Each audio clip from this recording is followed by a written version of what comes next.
Havana, November 2016. The night air carried the salty scent of the Caribbean, mingled with the damp perfume of palm leaves and the distant rumble of old engines echoing through narrow streets. It was just past 10 o'clock, and a heavy, almost conspiratorial silence settled over house number 457 on 11th Street in the quiet neighborhood of Punto Cero. Behind high walls covered with thick vines and guarded by motionless sentinels, like granite statues, stood the residence that held Cuba's most guarded secret. There, between white walls and simple darkwood furniture, the man who had shaped the destiny of an entire nation lived out his final days. Fidel Alejandro Castro Ruz, El Comandante en Jefe, the architect of the 1959 Cuban Revolution that toppled Fulgencio Batista's dictatorship and turned a forgotten island into the epicenter of the Cold War. To millions, he was the bearded giant of the Sierra Maestra, the defender of the poor, the challenger of the American empire, the man who sent doctors to Africa and missiles to Moscow. To others, he was the ruthless tyrant whose iron fist crushed dissent, silenced voices, and pushed generations into exile on makeshift rafts across the Florida Strait. But that night, he was simply a man, a 90-year-old man, frail with age and illness, awaiting the inevitable. For nearly a decade, his decline had been an enigma wrapped in layers of propaganda and mystery. In July 2006, a severe intestinal hemorrhage struck him down, a secret that leaked like smoke from an extinguished cigar. Emergency surgeries in Havana, consultations with Venezuelan specialists, experimental treatments imported from the remnants of the Soviet Union, and rising China. Elite doctors flew in private jets under cover of night, attempting to reverse the course. Blood transfusions, dialysis, even whispered stem cell therapies in hospital corridors. But Fidel's body, once forged in mountains and trenches, now betrayed him. He weighed barely over 50 kilograms, a skeleton wrapped in yellowed skin, with veins protruding like dry river maps. His eyes, once blazing with rhetorical fire, now wandered into empty horizons. Yet he still commanded. From his monastic bedroom, he received piles of daily reports, graphs of the declining sugar harvest, updates on U.S. naval maneuvers in Guantanamo, analyses of Donald Trump's rise in the American elections, a man Fidel viewed as a grotesque echo of his old nemesis, John F. Kennedy. With a trembling hand, he scribbled notes in the margins: increase surveillance or negotiate with the Europeans. Raul, his younger and reluctant successor, consulted him before every major decree. No one in Cuba dared to decide without the invisible nod of El Jefe. It was as if the ghost of the revolution still dictated the rules, even as the man himself faded away. That rainy November dragged on in a routine of shadows. Fidel barely rose from the orthopedic bed imported from a Swiss hospital. A team of loyal Cuban doctors, in spotless white coats and guarded expressions, monitored his pulse, adjusted intravenous drips, and administered morphine to soothe the pain consuming him like a slow fire. 2 security guards, veterans of the Sierra Maestra, their bodies marked by old bullet scars, stood at the corners of the room, rifles within reach, though the greatest enemy now was time itself.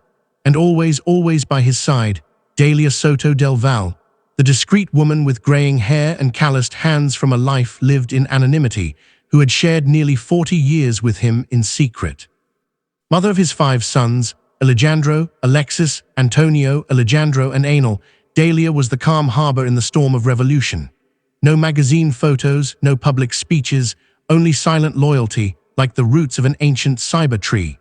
She adjusted his pillows, read newspaper excerpts in a low voice, and in moments of lucidity, held his wrinkled hand, tracing lines that told stories of youth.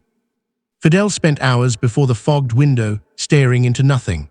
The setting sun painted Havana's sky in shades of orange and purple, reflecting off the waters of the Malecon like a fiery farewell. The man who had survived over 600 assassination attempts, poisons in his food, explosives in seashells, even a CIA-sent poisoned cigar, now faced death unarmed, armed only with memories. He spoke little these days, but when he did, his words echoed like fragments of old speeches, low, hoarse, weighted with unyielding authority. He would call one of his sons, perhaps Alejandro, the closest one, with his father's eyes, and sink into recollections of the past. The Sierra Maestra, 1958. Cold nights in the mountains, the air cutting like a knife, guerrillas huddled under damp ponchos. Fierce battles against Batista's troops, with gunfire echoing through ravines and the smell of gunpowder mingled with wet earth. There, he would say, voice trembling slightly, we believed socialism wasn't just an idea, it was the fire that would burn away the world's injustices. Stories of Camilo Cienfuegos, the hero lost at sea, of Celia Sanchez, the Iron Woman who organized the rebellion's logistics, and of Che, the Argentine with the piercing gaze who became his brother-in-arms. But between those recollections came long, heavy pauses.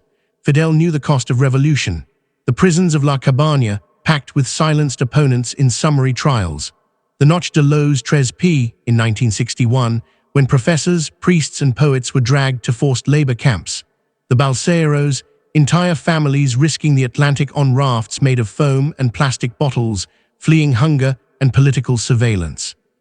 Thousands drowned, their bodies returned by the currents like mute accusations. In a rare 2006 interview with Ignacio Ramonet, published posthumously, Fidel admitted, with cutting candor, "We made mistakes, everyone does, but history will judge our intentions." Intentions, a word that hung like smoke, obscuring the scars.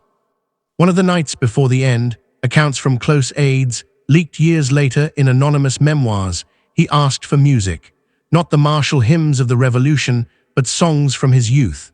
As a student in Santiago de Cuba in the 1940s, he danced in smoky halls to sons and rumbas. An old record player turned, and the notes of La Vemo Brasileira or Quizars, Quizars, Quizars filled the room, evoking fleeting loves and ideological debates at the University of Havana. Fidel closed his eyes, his white beard trembling with the rhythm. Then silence, only the faint crackle of vinyl like a sigh. His fingers traced the edge of a framed photograph on the bedside table, 1959, the day of victory. He in olive uniform, smiling broadly beside Che Guevara, cigar raised like a trophy, two visionaries in a moment of pure hope. They believed they could set Latin America ablaze, from Havana to Caracas, Bogotá to Buenos Aires, toppling US-backed dictatorships. But time, merciless, turned that flame to ash. Che was executed in Bolivia in 1967, betrayed and shot like a dog. Fidel, alone, saw his dream shrink to the borders of 110,000 square kilometers of Cuba. And then came the final night, November 25, 2016. The usual sounds of the house, the clinking of coffee cups, the measured steps of guards changing shifts, the muffled murmur of radios tuned to state stations, faded like mist at dawn. The air in the room grew dense, heavy with humidity and the faint scent of medicine.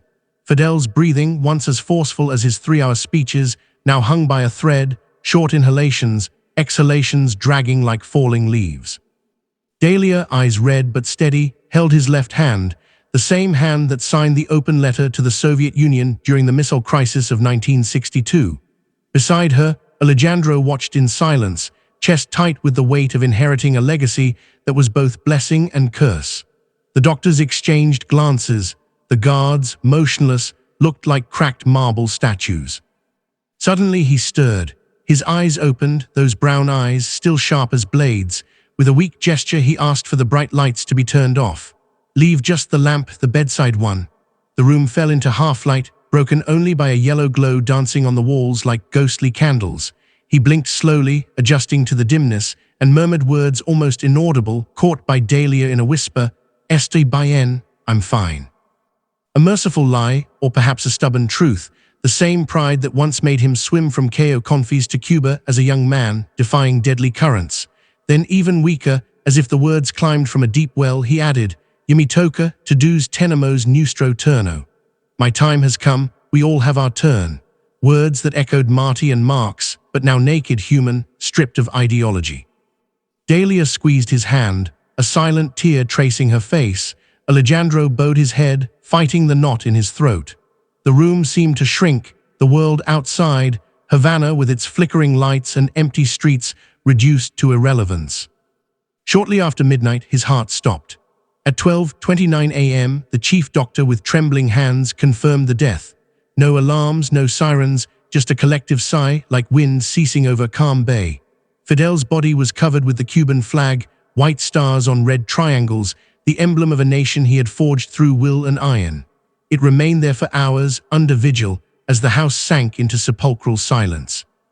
Outside, the city slept unaware, fruit vendors folding their stalls, couples strolling the Prado, the sea licking the seawall as if nothing had changed. But within those walls, an era had ended. On the grey morning of November 26, Raul Castro, the pragmatic brother with greying mustache and weary eyes, faced Cuba's television cameras. His voice, normally firm as a military decree, trembled slightly. With deep sorrow, I inform our people, the friends of America and the world, that the commander-in-chief of the Cuban Revolution, Fidel Castro Ruz, passed away last night at 10:29 p.m. The announcement spread like a silent wave, first through state radio, then through clandestine WhatsApps and pirated satellite signals. Cuba awoke in shock, not with a roar of rage, but a stunned murmur. Thousands poured into Havana's streets, some in red shirts, openly weeping for El Lida, others in dark corners, exchanging looks of quiet relief, and most simply paralyzed, staring at the horizon as if waiting for the sea to return his voice. 9 days of official mourning followed, flags at half-mast, schools closed, black screens on television. Fidel's ashes, cremated in secret to avoid the cult he so feared, were carried in a funeral procession to Santiago de Cuba, the same route as 1959 when he had marched triumphantly, jeep after jeep, waving to ecstatic crowds. Now it was the reverse, a slow hearse escorted by motorcycles and military trucks, followed by thousands on foot. Shouts echoed, "Yo soy Fidel, I am Fidel," a mantra of loyalty mixing devotion and despair.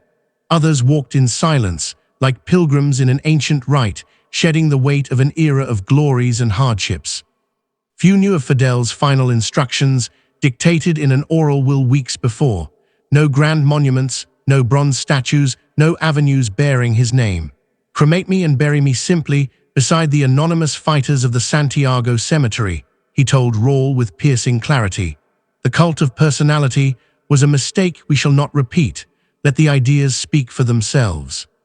His ashes rest today in Santa Ifigenia, near the tomb of José Martí, the apostle of independence who inspired his youth, in a modest granite vault without pomp. But Fidel's legacy transcends tombs and flags. It pulses in Angola, where Cuban brigades helped liberate a nation from apartheid, in Caracas, where his revolution echoed in the Chavez era, and in Miami, where exiles still curse his name over cafes full of Cuba Libres.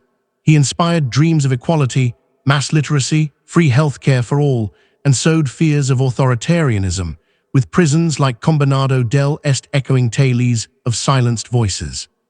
Journalists combed archives in the months that followed, hunting for a final letter, a whispered confession.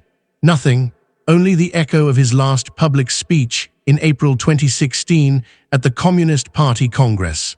Frail, leaning on a cane, he declared, "Soon I will turn 90. I never imagined it. It is not a matter of merit, but a whim of destiny.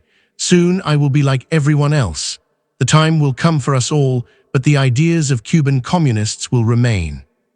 Those words, captured in grainy footage, watched by delegates with expressionless faces, were his farewell to history, a recognition of mortality that contrasted with his fiery speeches of old, like the one in 1961 at the UN, where he brandished a revolver against imperialist pirates. Today, almost a decade later, the echo of that night still hangs over Cuba like a stubborn breeze. The country has changed, Raul retired, Miguel Diaz-Canel steering a ship without the weight of myth, and the thaw with the US turning sour under new sanctions, but the shadows of revolution linger in bread lines, in salsa dances defying scarcity, in young voices whispering for change. Some call him the eternal liberator, the man who humbled superpowers and raised a nation of illiterates into doctors. Others, a ruthless tyrant whose errors cost generations, but all in silent unison agree, Fidel Castro was not merely a man, he was an entire era, turbulent, contradictory, indelible. And on that November dawn, as the old commander exhaled his last breath, a faint sound, like the wind leaving a candle, the island he had carved in his image was, for one eternal moment, without a voice. As if even the Sea of Havana, witness to invasions and exiles, had stopped to listen to the sound of an era lowering its sails, drifting toward an unknown horizon.